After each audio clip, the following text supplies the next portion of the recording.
Aduh, penat ni. Dah lah bulan puasa. Panas lagi.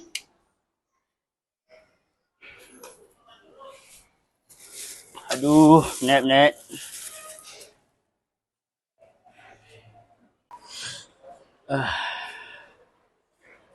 Eh. Apa ni? Wah, cantiknya kasut ni. Tapi harga dia mahal lah. Aku tak mampu.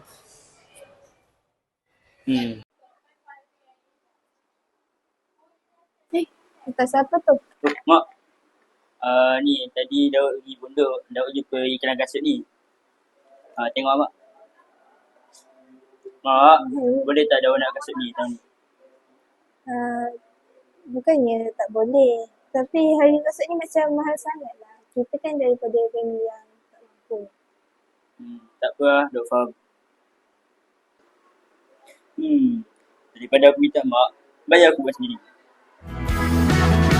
Jika tidak hari ini, mungkin minggu depan.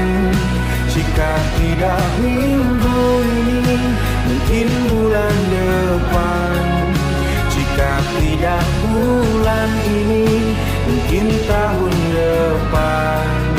Segala harapan akan datang yang kita impikan. Janganlah menyerah dulu, waktu masih panjang. Ayah. Ya, mak kenapa dengan ayah? Ayah ada gastric. Astagfirullah. Assalamualaikum. Puan isteri pada Encik Salim bin Mat ke? Ya, saya. Nama saya Salmah bin Ali. Dan adik? Nama saya Ahmad Daud. Jadi saya nak maklumkan kos perubatan bagi merawat Encik Salim bin Mat ni bernilai RM350.90. RM350? Alamak, Daud, macam mana ni? Kita tak ada duit. Tak apa mak, Daud ada duit. Tapi sebenarnya duit tu untuk kasut, bukan sampai tepi demi ayah. Daud sanggup lah korbankan duit untuk ayah. Hei. Assalamualaikum Daud. Waalaikumsalam. Iman. Kenapa ni Daud? Murung je.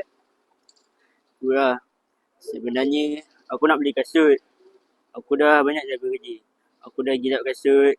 Aku dah cuci kereta. Aku dah jual kemui.